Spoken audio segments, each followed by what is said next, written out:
Por que o fascismo é tão fascinante, tanta gente cai nesse conto? Pô, porque o fascismo é um movimento que tem uma aura revolucionária, né? Ele expressa o conteúdo político dele, que é o conteúdo mais conservador e mais reacionário possível. Acho que não precisa nem dizer o quanto ele está associado a perspectivas históricas que estão relacionadas à forma de como a sociedade vivia o passado, tá ligado?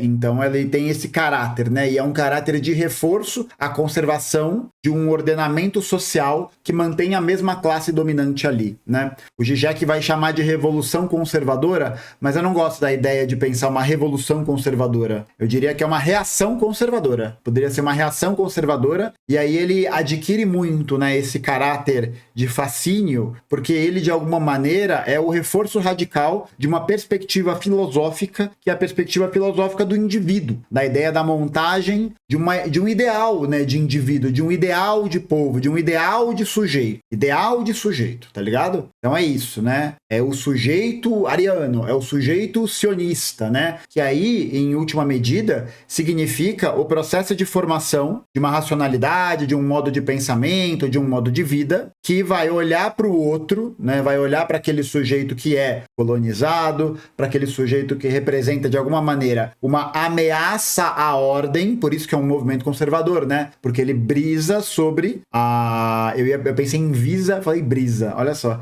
Porque ele visa justamente a manutenção de uma estrutura que está fundamentada no princípio da dominação. Eu existo, eu olho para o outro e digo, aquele outro não sou eu. Portanto, ele é passível de dominação. Passível de dominação, né? Mas a lógica, e aí é que entra a questão, a lógica da manutenção da propriedade privada, né? Portanto, do acúmulo dos recursos e dos meios de subsistência para poder garantir a vida da comunidade, significa necessariamente uma relação de dominação. Porque essa dominação está inscrita no fato de que você priva o outro daquele meio. Você priva o outro daquele acesso. Você priva o outro da possibilidade daquele outro existir. Para quê? Para poder manter a ordem da propriedade privada conservada. Porque ela é baseada no princípio, porque ela precisa da colocação de um sujeito sobre o outro. E aí o que acontece é que o fascismo, ele é justamente o reforço da preservação dessa ordem. Portanto, ele está ligado a perspectivas da formação da cultura total com aquilo que é o senso comum, com aquilo que é o senso comum conservador, com aquilo que é o senso comum que, de alguma maneira, trabalha nessa ideia de que a gente vivia uma estabilidade, e aí esse outro, esse estrangeiro, esse invasor, esse destruidor dessa suposta unidade, o que ele fez? Ele invadiu e desestabilizou o nosso modo de vida. E no final das contas, esse processo, ele é expresso não somente, aqui ó, muito importante, não somente pelos agentes que a gente vê que são mais vociferados, né? A galera que é mais... Que fala mais, né? Que o progressismo olha e tem uma certa chacota, né? Não tem uma parada que é muito levada a séria, tipo Nicolas Ferreira falando em cima do trio elétrico, os membros mais radicalizados desse processo, Silas Malafaia, tá ligado? Não são só essas pessoas que reproduzem essa lógica. Eles são os testas de ferro. Eles são os caras que vão pro enfrentamento. Mas a gente tem um número muito grande de deputados de outros partidos, de outras organizações, que se encaixariam perfeitamente nessa ordem. Perfeitamente.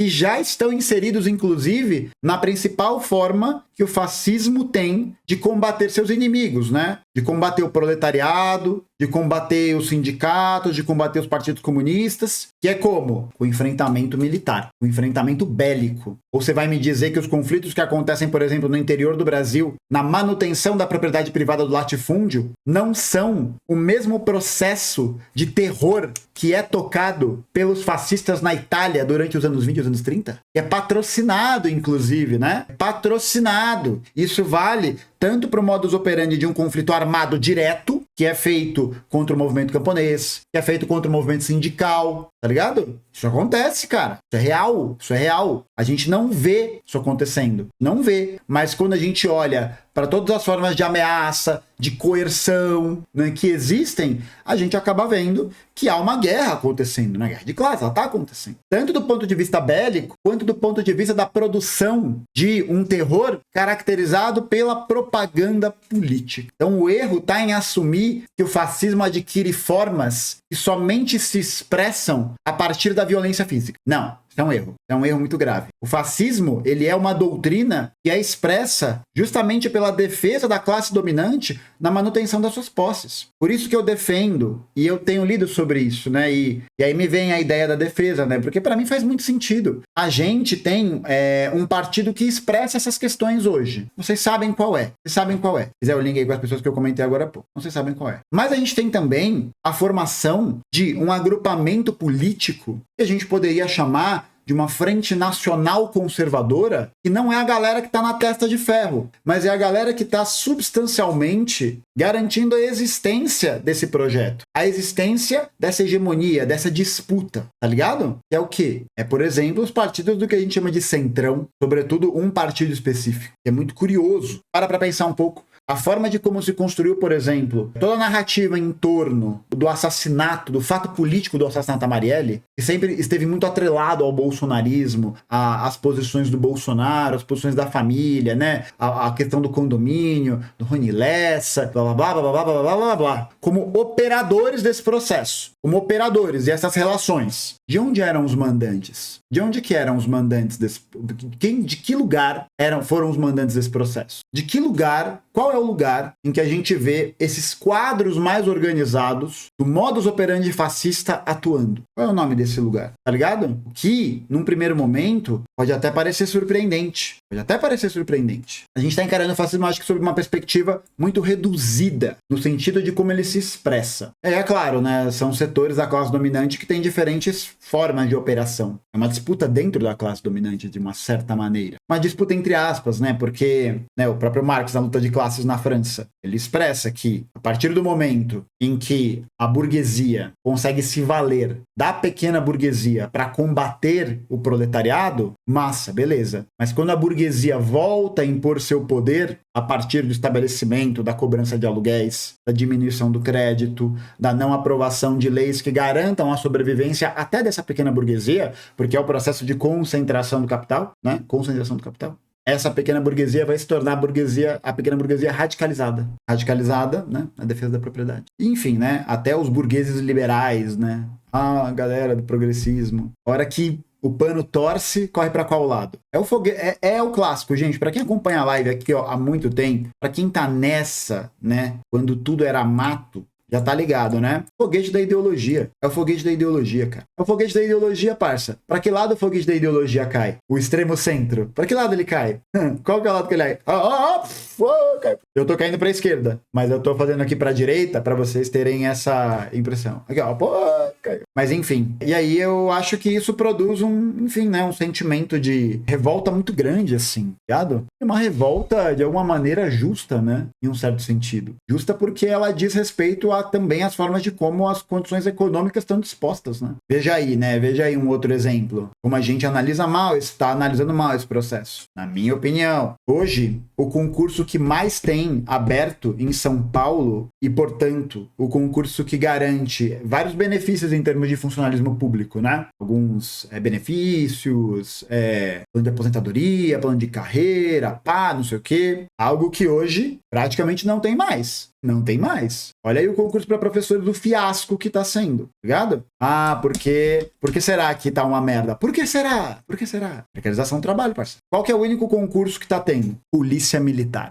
Rapaz. Pois é, mas essa pergunta foi boa. Debater um pouco sobre o tema, né? E aí, no final das contas, é isso, né? É uma cultura, né, política que vai se criando em torno do controle dos aparelhos ideológicos da burguesia, né? É isso, gente. It is what it is. É o que é, né? É o que é. Muitos jovens, principalmente negros, veem no concurso da PM a única saída de ter um emprego com renda estável. Pois é, pois é, pois é, pois é. E aí o fato sobre posicionamento político, nossa, essa vai ser boa. Como você se comporta como um professor de ensino médio? Cara, na época que eu tava dando aula, eu não dou mais aula na escola, né? Dou aula na internet. Não dou. Não, dou sim um pouquinho. Mas, na época que eu dava aula em escola, durante muito tempo, houve meio que uma necessidade de ter essa mentalidade de ser um professor chapa branca. Na brisa de, e todas as questões que envolvem o processo de ser um funcionário, né? De ser uma pessoa que só tem a sua força de trabalho para vender no comércio das mercadorias, né? No comércio da vida. Então você se preocupa muito, né? E isso, claro, foi uma fonte de preocupação muito grande para mim em todos os lugares que eu entrava. Mas sobretudo porque eu acho que ao longo do tempo eu fui percebendo que esse parecia o jeito certo de agir, não é? E eu, em certo momento, eu percebi que não no sentido de que, tipo, eu não ia chegar na sala, nunca cheguei na sala de aula e fiquei batendo boca com o aluno, tá ligado? Sempre achei isso muito paia, muito paia. É que eu nunca cheguei, tipo, na sala e fiquei, né, você é um fascistinha, você é um imaturo, um idiota, né? Porque eu acho que eu tive uma relação com o processo de formação docente que foi muito importante para mim. E foi entender que eu precisava construir, como professor, como educador, uma relação. Eu construir uma relação. Essa relação é uma relação que é pautada, que necessita ser pautada por uma ideia, né, daquilo que eu li. Atenção, ó. Em Hannah Arendt, num livro que ela tem, chama Entre o Passado e o Futuro. Muitas perspectivas liberais, tem algumas questões, mas essa era uma Hannah Arendt que escrevia bem melhor do que a véia do totalitarismo. Bem melhor, mas muito melhor. E aí, é um conceito que ela não cria, mas eu tive acesso pelo escrito dela, que foi o conceito de autoridade. E eu percebi, ao longo do tempo, que a autoridade não se constrói pela imposição de uma posição subjetiva de suposto saber. Puta merda, o que isso significa? Significa que as pessoas não têm que me escutar porque eu sou professor. As pessoas não têm que concordar comigo porque eu sou famoso. As pessoas não têm que me ouvir porque tem uma etiqueta escrito. Porque tem uma etiqueta, tá ligado? Então, tipo, às vezes a pessoa vem assim, olha como essa noção é distorcida, né? A pessoa vem, desculpa te fazer essa pergunta. Desculpa se é uma pergunta burra, sabe? Tipo, nessa posição de subalternidade. Eu falo, não, para com essa porra, velho. Que pergunta burra, tá maluco? Sabe? Mas eu não falo assim, E aí, pra mim, construir essa relação com os alunos era uma parada muito importante. Então, eu tentava escutar eles, assim, sabe? Eu tentava construir ali uma relação que eu entendesse. Primeiro que eu não fosse babaca, sabe? Tipo, pra que eu vou ser babaca?